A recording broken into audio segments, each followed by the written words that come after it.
Well, hello, messes. Welcome back to She's Speaking with Emily Hanks. Today we are discussing the latest episode of The Real Housewives of Beverly Hills, mainly to discuss my theory that PK is trying to hide from even Dorit how broke and in debt he is.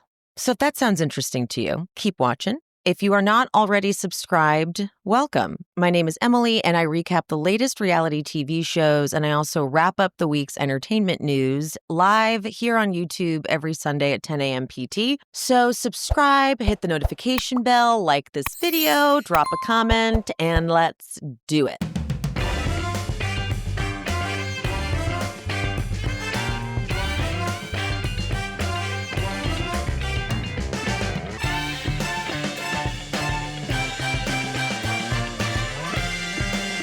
All right, episode 15, we open with Garcelle going over to Sutton's and then Dorit and Bose going over to Erica's. So these like dueling scenes.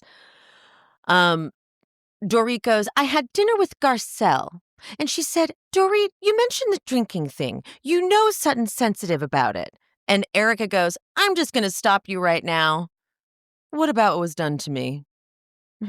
Erica keeps thinking that we can just pull this right back over to her as if it's equal, as if there's an equivalent situation happening here. But Erica, I would like to say that Garcelle had kind of a reason to check you about your alcohol and your medication. Do you remember what you said to her son? Do you remember all that? That was egregious. And remember Kyle and Mauricio and Dorit and PK laughing about it? Remember that? Ooh, it was bad. So, you try and you were actually going through things. In her confessional, she goes, look, Sutton and Garcelle cut me no breaks when I was going through the lowest point in my life. They had no problem talking about lawsuits and medication and drinking and all of these alleged things. That's not alleged. You were absolutely drinking on your medication and singing along to Asher performing a Christmas Carol. So, yeah, okay. Sutton makes a comment about Dorit and Kyle being friends again, and the way she goes, they have more than made up. You saw it. You saw in Sutton's face like, oh, that's what this is. And Garcelle clocks it in her confessional. She says, Kyle and Dorit having beef helps Sutton and Kyle have a better relationship. Because it's like, now Kyle and Dorit Sutton can get even closer. And I think that is what Sutton wants. She wants to be really good friends with Kyle. Oh, and doesn't that really make the invitation list to Augusta make more sense and kind of tracks with what I was sort of picking up on? That this wasn't like a genuine friendship connection. There was a desperation for Kyle's attention. And what better way to get all of Kyle's attention than go and do such a heavy thing and, require a lot of emotional support and stuff. And so now it's really peppering a lot of things. And at the end of this episode, too, the way Sutton says, why don't these women like me? I just want them to like me. Oh, well, now we're getting to the root of this a little bit more. We're going to have to analyze that even deeper. We'll get to that. We'll get to that last scene later.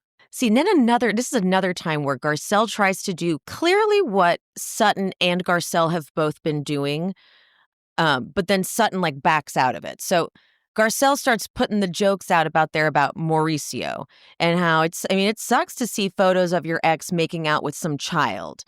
And then Sutton makes a face, but Garcelle keeps it going. She's like, oh, no, I'm sorry. Not a child, a young adult. And Sutton just goes, come on.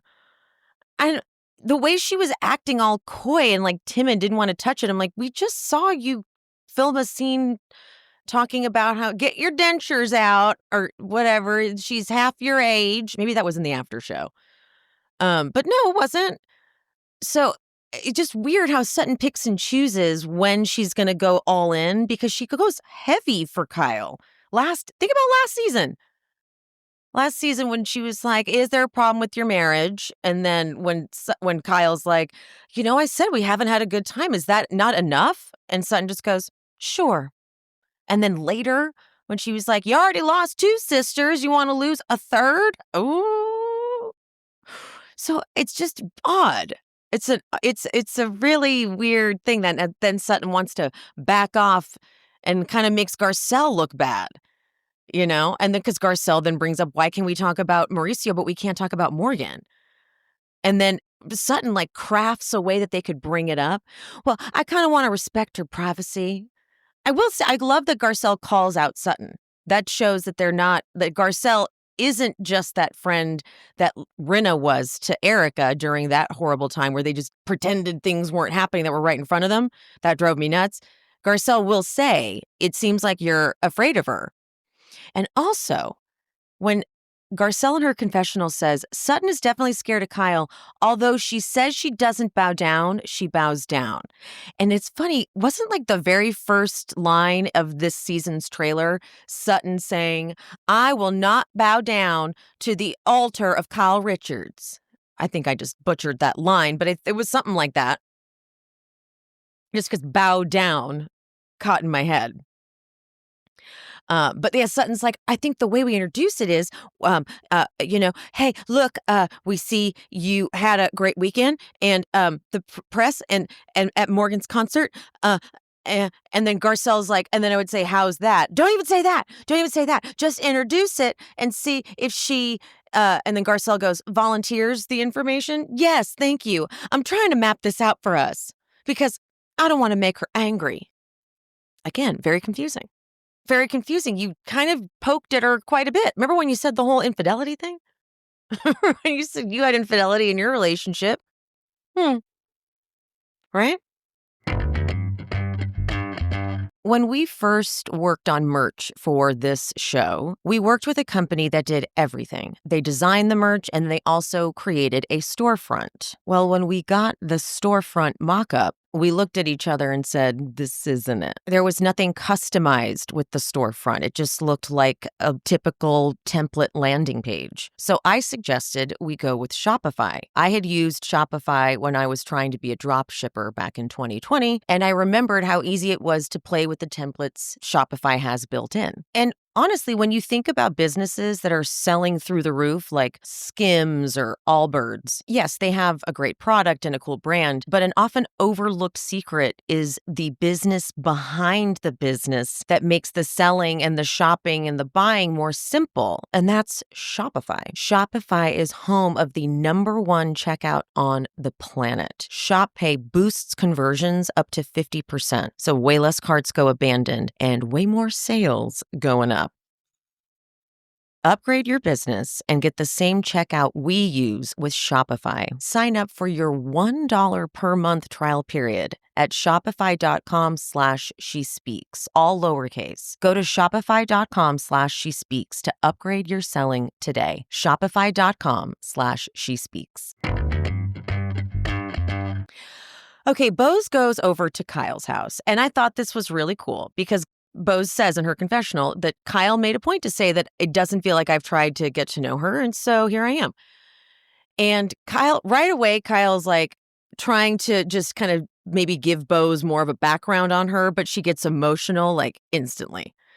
She goes, when you first met me, Mo had just moved out, starts to get emotional, and she says more of the same stuff, like not fully finishing sentences or thoughts, and just saying, when he first moved out, I wasn't ready, but I then he got the place and then I don't know. It just, there's no definitive sentence ever with Kyle. She won't say what she's really wanting to say, which is, I didn't want to get separated. I wanted him to fight for me, but he didn't fight for me. But she won't say that. It's just, it's very frustrating. But then Bose tells a story about her own late husband and him moving on and how she can relate to Kyle. And Kyle goes, yeah, obviously I didn't love seeing that. And he feels bad enough as it is. And I love Bose asked all the right questions here. She goes, but why? Because he feels like you're embarrassed? Like, what is it? He doesn't want to hurt me in any way or our girls. And then Bose is like, but when are you guys supposed to move on? Because the point that she's making so perfectly is, what are they going to be upset about? What did he do wrong? Because you guys are separated, but like, why is he then concerned? You're not being very clear. Here's Kyle's clear answer. Well, we're separated. We're not divorced. You know, we haven't filed for divorce. Yeah, no, we know. Girl, we know. We know that. And Bose goes, how long do you think you can do that or be in that? Well, I feel like the photo changed things. And Bose is like, oh, that I get why Bose was like, oh shit, like it was that big of a deal. Like this photo wasn't just gossip. This was like life-changing for Kyle. And then Kyle goes, I mean, I'm going to have a conversation with him, but I think, just gives me permission to move forward with what I need to do. Okay. Isn't anyone going to say, but what about last season with Morgan? It really seemed like you were soft launching this potential relationship, because then in the after show, in the reunion, when Andy asked if you'd ever see yourself with a woman, you were like, maybe. I don't know. I just haven't thought about that. So it's just weird that now him doing this is giving you permission. Okay. I don't know. But this last little bit was so cute. Bose goes, is this the first time you're going to be seeing each other since? And Kyle's like, since he's been in Europe. And Bose just goes, And Kyle's like, would you like to join us? I would. I would. Cute scene. Loved it. All right. But the next scene, not so cute. PK and Dorit go to dinner. Okay. Anyone else catch this? I'm sure you did. When he jokes, can I get a drink? Oh, I don't drink. Huh? That's an odd thing for a sober person to say. That's just someone who's like in an active bit of recovery. I don't know. It's just an odd thing. Maybe he's just that thrown off by Dorit. But she was like, I was surprised you leaned in and kissed me. And he's like, well, why wouldn't I? I don't know. 'Cause the email. So PK says some things in here that I want to overanalyze. He goes, the first time things started to go wrong was when we spoke about the apartment. And I said, I'm taking this apartment. He goes, one of the significant issues in our marriage were your control issues. I guess. But how much control did she really have when PK himself changed the name of her swimwear line and the price point while she was out of town, right before her show? It was Nava, which is so much better than Beverly Beach. Beverly Beach sounds horrible. And I'm not trying to be as insulting as I sound, but I just don't think Dorit is as smart to understand that what PK's doing is maybe something shady, because then Beverly Beach became a disaster. She didn't pay the designer or something with the designer because he wanted money. And then where is it? There's no Beverly Beach. So PK should not be anywhere close to touching businesses. But what we actually got from Dorit and PK scenes were her like overhyping PK. Like, baby, look at you. You did this. And, just he would do nothing. And she'd be like, baby, you did it. The lights. I don't know. So she was always like pumping him up. And he seemed like he was the one controlling things. And she pretended like he was the king. So I don't even know what controlling issues. Like, what do you mean? Was she wanting to know why she had to pay back your gambling debts? Because that's something that would concern me too. Okay. Please. But then, okay, he goes on to say, there was me separated and less than a few weeks in, you're dictating where I'm going to live. And then he said, but that's in the backdrop of me knowing you're in the house and I'm taking this really humbling apartment. Okay. So she's not dictating where you're going to live. She wanted to know where it was since you will be bringing the children there. That is a normal thing to, especially since this isn't a divorce. It's supposed to be a separation. So she should know where you're living. But the way he was like, I'm taking this apartment and not even wanting to discuss it, it's just a bratty thing to do. Have balls then, man, and tell her we're done. But you're not telling her that. And so, yeah, she's going to want to know where you're living and where she's going to be dropping the kids off. Hi. But when he said, you're going to be living in the home and I was going to take this really small apartment. I didn't want to go through that approval process. And I thought, it's just something about this because this guy sounds like he hates her, like he can't stand her. But yet when she asks point blank, did you want a divorce at any point? He won't answer. And I'm like, he's trying to hide that he's more fucked than ever. Remember when he had the nerve to go on Bravo's Hot Mic and say that Dorit bringing up the gambling debts and whatever was like before her time, which is such bullshit because she was included in that. Her accounts were fucking frozen too, okay, to help you pay back your gambling debts. It was very much a part of her life as well. And I'm sure he was telling her, like, I got it, babe. I got it, babe. I got it, babe. And I feel like now he doesn't got it anymore. How many debts can you pay off with other debt? Like in order to pay off that debt, I'm sure he had to get a loan here. And I've heard that PK is not doing well, period. So even if they were to get a divorce, he wouldn't be able to afford it because he'd probably need to pay. Well, at this point, does she make more money than he does? I know she's got to be making like $700,000 or something like that. I don't know, a lot to do a season. So she might be making more money than him. She may not want to get divorced because she may have to pay spousal. Okay. But I know that he wouldn't want anyone digging into his accounts right now. Like if a forensic accountant came along and was looking at his money, it would have a lot of red flags, I'm sure. And he's like, so we can't get divorced, but I also don't want to be living with you because I need to just like get this shit under control. Do you see what I'm saying? It just why he sounds like a guy who wants a divorce, but then he's like, but no, I mean, who knows? Maybe, I don't know. Right? I don't think he expected Dorit to bring up the email either. Because she's like, what I would like to know is what prompted that long email that knocked me off my feet. And he's like, I swear he practically looks right at the camera and is like, cut. He goes, oh, well, do you really want to start discussing only part of that email? Because it was a summary of how you made me feel and what life will potentially look like if we don't resolve this. Excuse me? That's a threat. So you were threatening her. And doesn't that also kind of track with what I'm saying? Where he's like, if we go through it, because if we don't resolve what? Resolve what? She's trying to reconcile. You don't want to resolve anything, it seems. So resolve what? What is it you need from Dorit right now? And don't get me wrong. I know that Dorit is probably the worst person to have to communicate with because even if a point is right in front of her face, she will not see it. It'll be right staring at her. And she's like, what are you trying to say? And it's like, oh my God, I can't, she'll never understand. So I can completely imagine how frustrating it is to communicate with Dorit. But in this case, it seems like I'm full team Dorit here. PK is shady as hell.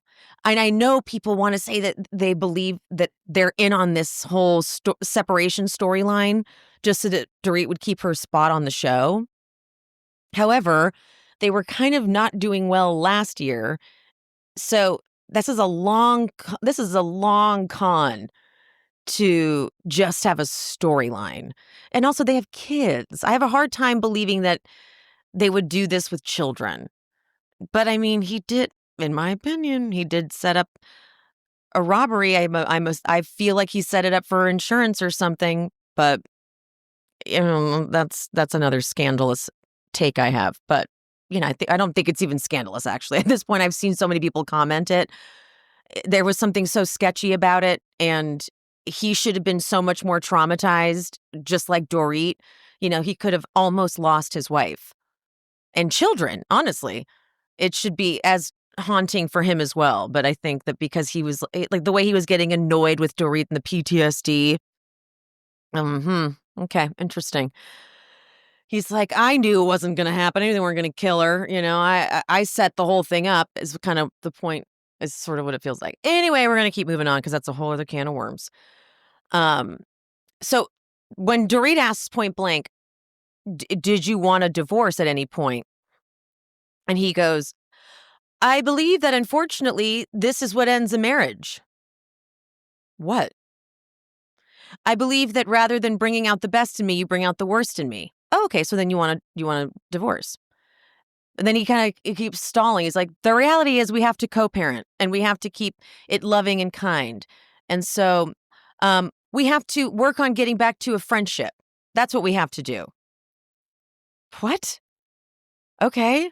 So then again, Dorit's like, so did you, in your mind, do you think there's divorce in there? Like, I don't know. I don't know. I don't know. I don't know if divorce is in our future. Maybe, at the moment right now, it's like you've got no chance, right? But who knows? Dorit goes, I just want some clarity. And he goes, I'm trying to answer you. Okay. And then he goes, so what's next for us, huh? Becoming friends again, right? That's what's next. Okay. Thanks. No. No, dude. And then he just cuts it off. He's like, all right, let's go home. Okay. No clarity. Thank you. It just feels like he's stalling. The other day, my friend and I were chatting, and he said he wants to go to Disneyland soon. And the first thing I thought of was, how am I going to walk around a theme park? My feet already hurt just thinking about it. My knees hurt. My ankles hurt. I'm going to be getting a wheelchair. But then I remembered Bionic Shoes. When they sponsored the pod and sent me 2 pairs of their shoes with the VioMotion technology in them, I am a believer. You know how many shoes have promised to be good for my feet? These shoes won't hurt. You can walk all day in them. Lies. But then Bionic Shoes sponsored this podcast, and I got to try the Uptown Willa and the Uptown Loafer. The leather was so dang soft, but the sole has the VioMotion technology that they have crafted and manufactured and perfected. Their Walk Max shoes are highly technical shoes that are engineered for walking, but you can do errands, and they even say theme park days. Oh, I'm buying those shoes for Disneyland. I'll tell you that. Bionic even offers a 30-day guarantee. Wear them, love them, or return them for a full refund within the 30 days. And you can use code SHESPEAKS at checkout for 15% off your entire order. So go to VionicShoes.com, log into your account, one-time use only, use code SHESPEAKS at checkout, and you can get 15% off your entire order. VionicShoes.com, code SHESPEAKS. Don't we all deserve a little escape, even if it's just in our headphones? A little romantic distraction. If you've ever read the book Pride and Prejudice, there's this will they, won't they tension between Elizabeth Bennet and Mr. Darcy, and it's kind of hot. Now, imagine it as an audiobook with sexy British voice actors. That is what Dipsea, a female-founded app for spicy audiobooks and more, can do for you. Whether you're looking for a rugged cowboy or a Scottish sailor or a sexy rendition of Pride and Prejudice, you'll find characters you'll love on Dipsea. In the app, you can search for your favorite romance genres, like contemporary, or if you like historical or dark. What about sports or Western, romantasy? They got categories I didn't even know existed. Their app has over 1,000 spicy audiobooks, and they're all crafted by a team of professional writers and top-tier narrators. They release new chapters every week, so there's always something to keep it new and exciting. Right now, listeners of this show can get an extended 30-day free trial. Just go to dipseastories.com/shespeaks to start your free trial. That's DIPSEA stories.com/shespeaks for 30 days of full access for free. Visit dipseastories.com/shespeaks. Okay, well, speaking of lackluster, Kyle and Mauricio film a scene at, I guess now, Kyle's house. And fuck both of you. Fuck you, Mauricio. Fuck you, Kyle. You've been on our screens for this long, and you can't even give us a scene? The man was caught kissing a woman half his age, and Kyle, you can't do anything? She just sat and stared at him, and then the after show, she's like, he had just said, I'm not talking about what you want me to talk about, and then he started talking about it, so I was just kind of caught off guard. And I'm like Mo is literally finding things to do in this kitchen. He's like, oh, let me gotta stir this up. He's all, I don't know if you're gonna hear that on the microphone because I'm gonna cut it out, but I'm just sitting there stirring a damn drink in her face. But how is Kyle still not just saying what she wants to say? What if she had said to Mo, I don't want to split up. Do you want to split up?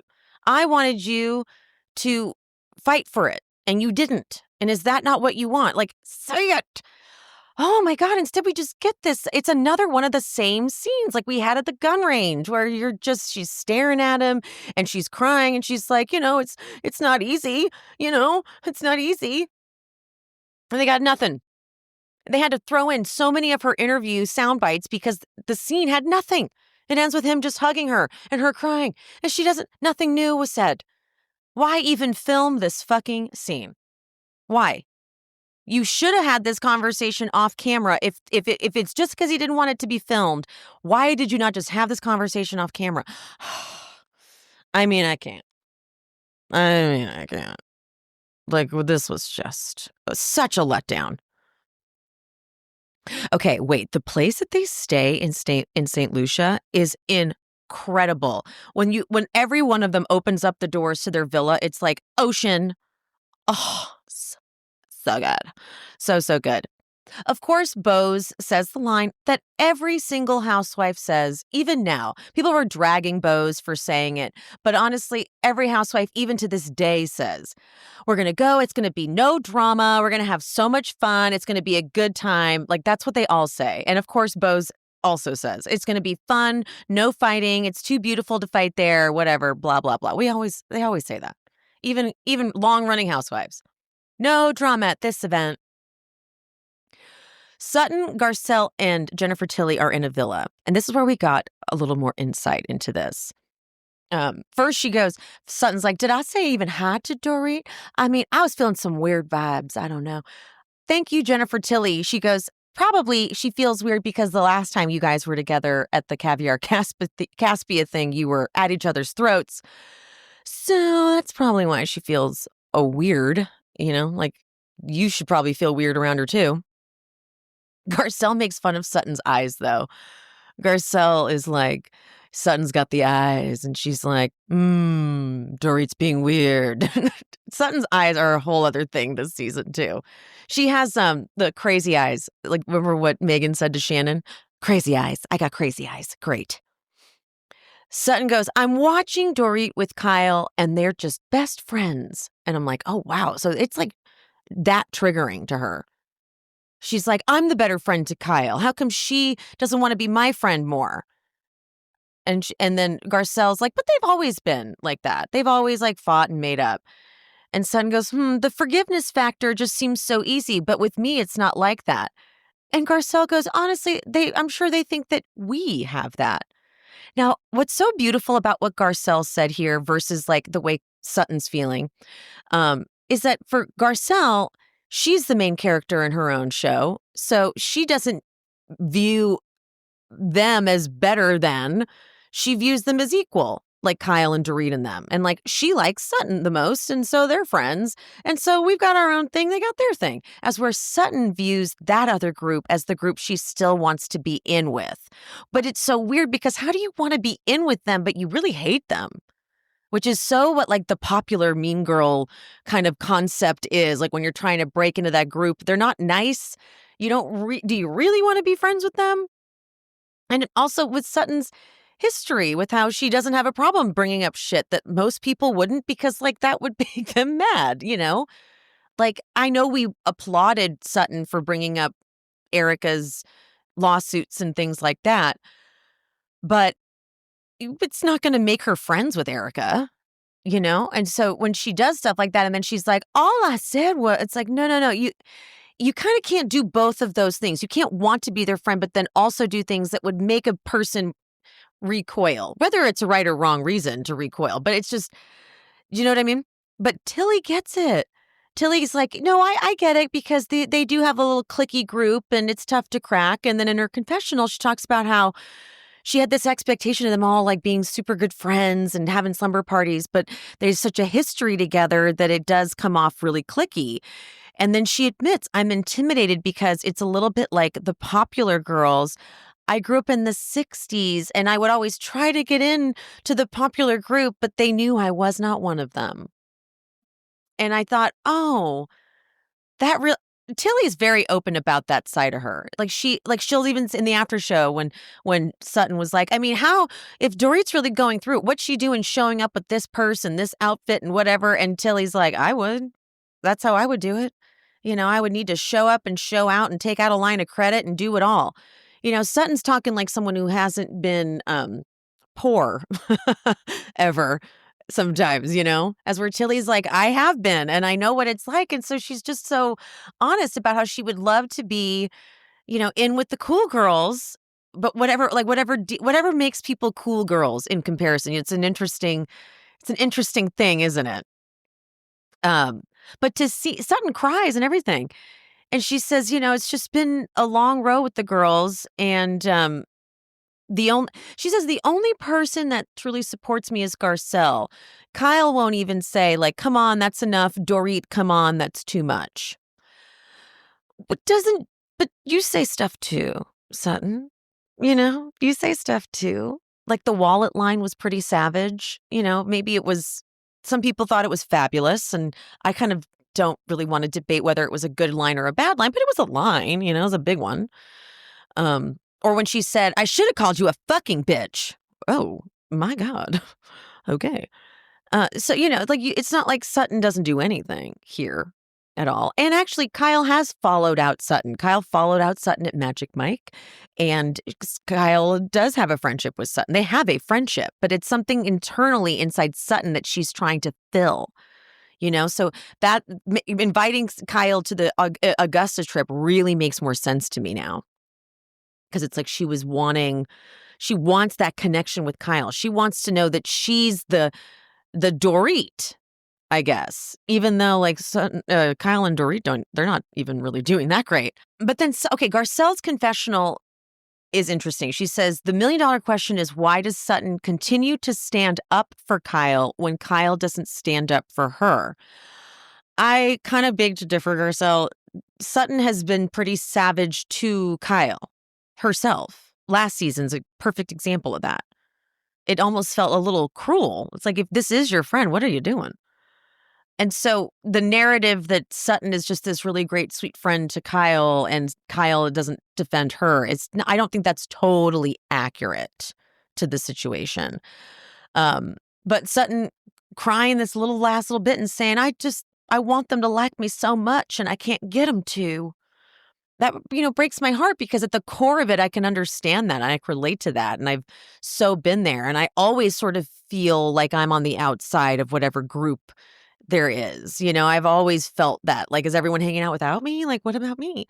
So I can totally get that. But it changes the way I view how Sutton has acted and reacted in this group, because I wouldn't know that she wanted to be their friend.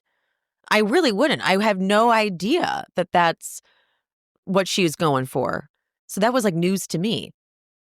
Then unfortunately, it's like 24 hours later, they're all fighting on the boat and Sutton's like, what do you want from me? It's going to be pretty not fun. But they all looked really good. Like Erica especially looked incredible on that boat. The shot of her, I'm like, Jesus. In the after show, though, just to drag Dorit a little bit, Dorit and Bose, they're in their little setup together. And Bose asks, is PK doing therapy? And she says, he is, but, I don't see the results of it. And, that's what unfortunately makes me feel less and less optimistic. And I'm like, less and less optimistic. Now we're at the after show and Dorit's still like waiting for PK. Why are you waiting for PK to make this decision? Do you even want to be like, this would not be someone I'd want to be with, some man that does this and like leaves his children and doesn't tell me what apartment he's going to live in. Like, go fuck yourself, dude. Like I know we don't know the full ins and outs of their relationship and all the extent of everything either has done to the other, but I'm like, come on. At this point, what do you want? And then she even says, I'm not pretending that I even know what I want. And so Bose has to like walk her through this. And Bose is not honestly saying anything that's that incredible, but Dorit's mind is just blown. Bose is like, so what you don't want is a divorce. And she's like, yeah, I guess, wow, yeah. Like, this isn't that impressive that she's telling you this. Just more of that. Like, wow, okay, yeah, thousands of dollars in therapy, and I could have just had you, Bose. All right, okay. Sometimes Dorit, it's like Dorit in the wind chime. The wind chimes and the Jamie, so chic. Sometimes it's great though. I'm sorry, that scene was just hilarious. So chic. Oh my God. Like, and Jamie Lee, Jamie Lee was like, yeah, we renamed the charity the chicest charity because she's like, I had no idea the power of this show. To Andy Cohen, she says that was so great when she sat there and she was like, I had no idea how big this show was. Andy's like, yeah, I've been doing it for a long time. Thanks. But I'm like, yeah, let him know. Dorit was also on Watch What Happens Live with Gabby and Dylan. I mean, both Gabby and Dylan are just perfection. His girlfriend must have prepped and educated him because he was ready. When are you team Paige or team Craig? Team Paige. That's right, you are. Or maybe it was team Paige or Kyle. Paige. Paige is the right answer. Period. But he knew all of it. He was ready to go. So that girlfriend has educated and prepped him well. But Gabby was just perfection. She's so funny. When she was like, we still haven't gotten our money. And Andy was like, oh, well, you'll get it. And, so what was your thorn? Well, not getting the money. She's so cute. Dorit did more of the same. She's still not good with PK. They barely speak. One of the questions was, how did PK react to you saying that he wasn't a good father? She's like, how did he react? Not good. But she's like, I cleared it up on the after. She did. She's like, I was angry. I was pissed. I had just gotten that email. So I think that was it. That was it. Next week, I'm excited for a little cast trip drama. That's always nice. On a boat. It's always good. Them and boat. Any housewife show in a boat is going to be good TV. Okay. I'm going to wrap this up so I can get this edited and out to you guys. I love you so much. Don't forget, no weekly wrap-up this Sunday. Kendrick is out of town, and I also have something to do with my sister for her birthday. And so that's it. But anyway, okay, love you. Bye. Thanks for tuning in to She's Speaking with Emily Hanks. This show is produced, hosted, and edited by me, Emily, and brought to you in partnership with Cloud 10 Media. If you are looking for bonus content, check out the Patreon. The link is in the description. To show some support, you can hit that subscribe button and turn on notifications so you never miss an episode. Another free way to support the pod, please rate and/or review on whatever platform you listen. It's free, and it helps the algorithm or something. You could also head to buymeacoffee.com/shespeaks and buy me a coffee or two. Make sure you're following me on all social medias. I am She's Speaking with Emily Hanks across all platforms: Threads, TikTok, Instagram, Facebook. That's it. Thank you guys. See you soon.